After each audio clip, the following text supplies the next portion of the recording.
Hey, Boss TV people, welcome. Today, we're diving deep into some incredible potential and frankly alarming statements coming out of Nigeria. Activist and politician Omoyole Sowore, alongside his legal team, has just made some explosive claims regarding threats to his life, the state of the Nigerian government, and the very integrity of its justice system. He painted a picture of a nation grappling with corruption, incompetence, and the judiciary he likens to boogeymen for the political class. We are talking about direct challenges to authority, serious accusation, and a stark call for change. It's a critical moment, and we need to hear what he says. There's been threats against my life, by the way, in recent times over what you guys know has been happening in the FCT. I love to call the FCT the Federal Capital of Thieves, but they did it to validate my position that I appointing a thief to lead the FCT as a minister, so that the whole portfolio is complete. So a lot of threats have been coming our way, but I want to say something that might sound a little bit like a cliche, but it's the truth. If it would take some of our lives to wake people up in this country, we gladly contribute it to you. Yes. If that's what it needs. If our blood is what is needed so that they can sanitize this land, I will give it. And so that's the reason why I can get out next morning. And without regards to all the threats, some of them are even specific. This is where you should not pass. I'll pass the place. Because maybe something needs to happen for everybody to wake up and for them to get Nigeria to where it should be. The word N is popular now, Nepal. Police of the FCT against me on behalf of Senator Ned Nwoko, former PDP, current APC. It's also coming up. So we just want to give you these updates. Other matters are also going on, as you are aware. Our jobs are very, very onerous. We are fighting on all fronts, but we can't afford to give up. And it's important that we thank our Nigerian people who, in large numbers, are opening their eyes and minds and joining in this battle. I have to say that no one person can fight a battle of this magnitude. But I always consider it a privilege that I could contribute my part to Nigeria's greatness by fighting some of its worst citizens who call themselves leaders. I was describing inside, based on the inspiration of an article written by Professor John Sylvester in The Guardian of today, that this used to be how Haiti, the current Haiti, used to be in the 60s, when Papa Doc and later Baby Doc were leaders there. They used to have people they call tontons makutes. In a simple language, the Americans call them boogeymen. And these are people who they plant everywhere, whether in the military or paramilitary, to carry out hits against citizens who are opposed to bad governance. The tontons makutes of the Nigerian judiciary are based in this building.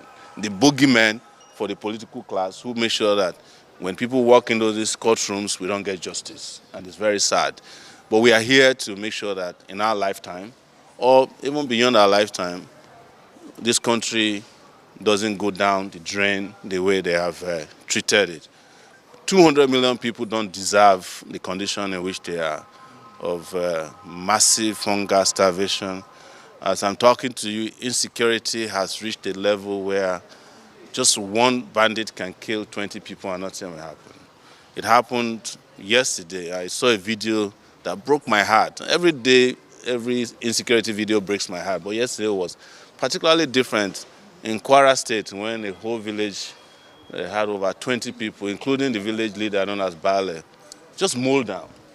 And one of my friends was telling me that that was done with a Russian weapon. Yes, this weapon could kill 20 people if 20 people are well targeted by just one. And all of these are in the hands of terrorists, bandits, kidnappers in this country. Nobody's doing anything about it. Yes, lawyers who were coming from Cultivar were kidnapped last week. Nobody is safe in this country. But our police is not concerned. They are concerned about useless charges, about hounding citizens who are fighting for justice. The police, Nigeria police is so bad that car thieves can steal police car in this country. They didn't steal it from the DPO's office, they stole from the force headquarters. It is unbelievable. I couldn't believe it, The last time something ridiculous like that happened with the Nigeria police was when the police in Kwara State also arrested a goat for armed robbery. That's the last time something that ridiculous ever came out of Nigeria. But it must break your heart. It sounds funny that car thieves can go to the Nigeria Police Force headquarters and take a patrol car, one of their best, and drive it away. And as we are speaking, they are still looking for it. We are not talking about a Nidu. We are talking about a Toyota Buffalo truck, one of the best in the world. What it tells you is that we don't have people who are competent to even do simple things. Because there's no way a patrol car should not have a tracking device. Not only would the tracking device be there, the tracking device should be able to disable the car in motion from whatever location they are. But the reason they don't put tracking devices on these vehicles is that they don't use them for policing. Yes, sir. Yes. So that's where we are. But I would also offer our lawyers an opportunity to quickly speak about this issue. It's going to be a busy week, So, and I'm sure this is not going to be the last. They're planning other things, including extreme activities. We, his lawyers, are always ready. We are battle ready. Always on ground. The matter came up today, and the court is not sitting. We'll be back here again on the 3rd of December to follow up the matter. The matter that came up today is in respect of the illegal IG saga. Without falling into the temptation of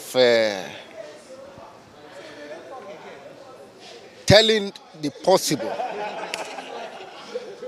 outcome of that matter, you should know that the matter was just filed for filing sake. It is going nowhere. Calling someone illegal, it's not actionable. This is what we argue in court every day. We come to court to argue whether an action, an entity, a person is legal or illegal. This is what we lawyers argue every day. So if you want to prosecute Sowore for calling the IG illegal, arrest all the lawyers and also prosecute them for calling situation, events, and persons illegal. Yes. If you are called illegal, it behoves on you to show that you are legal. But what we are seeing is a reinforcement of the illegality. It is a reinforcement of the illegality. There's no other possible interpretation. And just as Sowore has said, if we are not accorded justice, we will accord justice. We will bring justice to the system. We will bring justice to the court and to the system. It must happen. It is just a matter of time. You know the caliber of leaders we have today? Leaders that do not think of tomorrow. They are so myopic, they do not think of the aftermath effect of their actions. If you begin to litter the court with all manner of cases, how do you expect the judges to even do their work? How do you expect the judges to do their work? You are caught illegal and you rush to the court. You harass someone, you detain him. Instead of going after Boko Haram and bandits, you are going after a freedom fighter. Is that not pitiful? Do you need a soothsayer to tell you that these people are here to serve their own interest, which they cannot even serve because they are not even doing it in a way that their children will be able to live in this country today? And that is why you see them, all of them, they have their kids, their wards abroad in the USA, a country created by other people. Of course. You are destroying this country while sending your children abroad. But all this will stop. One day it will happen, and nothing is going to stop it. Thank you. My name is Alex Oketa. Alex Oketa. I'm one of the counsel to Sowore. Thank you. Thank you very much. That was incredibly powerful and quite frankly disturbing to hear. Omoyole Sowore and his lawyer Alex Oketa have laid bare multitude of issues that strike at the heart of governance and security in Nigeria. Sowore's claim of continuous threats against his life, particularly from political factions, highlights the dangerous environment faced by those who dare to challenge the status quo. His provocative labeling of Abuja, the Federal Capital Territory, as the Federal Capital of Thieves is not just rhetoric, it's a direct indictment of perceived corruption at the highest level. He even suggested that his persecution, including a case initiated by Senator Ned Nwoko, serves to validate his stance against corrupt appointments, implying that political opponents are using state apparatus to silence critics. The analogy he draws between the Nigerian judiciary and Haiti's infamous tontons, makots, from the 1960s is particularly chilling. He described them as bogeymen who ensure that ordinary citizens cannot get justice in courts, serving the interests of political class. This is a profound accusation of judicial compromise, suggesting that the very institution meant to uphold justice are instead being weaponized. His statement on Nigeria's pervasive insecurity are equally grim.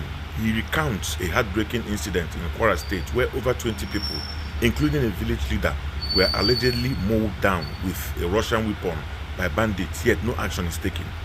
This vivid account paints a picture of a country where human life seems devalued and security agencies are either overwhelmed or, worse, indifferent.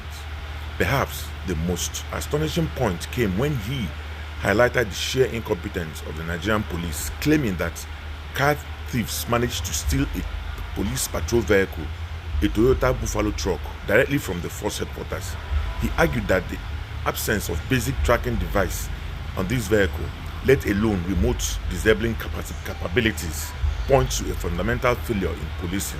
According to Sowore, this isn't just an oversight, it's because these vehicles aren't primarily used for public policing, but perhaps for other less transparent purposes. Lawyer Alex Oketa reinforced these concerns, reiterating that they are battle ready to confront who he views as frivolous and politically motivated charges, such as the illegal IG saga. He eloquently argued that if calling an individual illegal is accountable, then every lawyer should be arrested and prosecuted. This underscores the perception that the legal system is being used to harass freedom fighters, while real security threats like Boko Haram and bandits are neglected. His criticism of myopic leaders who send their children abroad while destroying the country further amplifies the sense of betrayal felt by many Nigerians. What we are witnessing here is a powerful articulation of deep-seated frustration within Nigeria.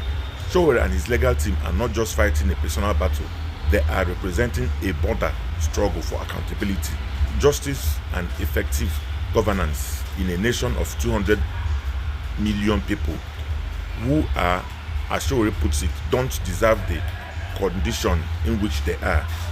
The bravery it takes to speak out like this is in the face of what are clearly perceived threats cannot be overstated. Sowore and Oketa's words served as a stark reminder of the urgent need for reforms in Nigeria's political and judicial landscape. The call for justice for a system that serves its political rather than a select few resonates deeply. It's a heavy message, but one that demands our attention and critical thoughts. We want to hear your thoughts on this. What do you make of these claims? Let us know in the comments below. Don't forget to like this video, subscribe to Boss TV for more insightful content, and hit that notification bell so you don't miss out next update. Until next time, stay informed and stay engaged. Thank you.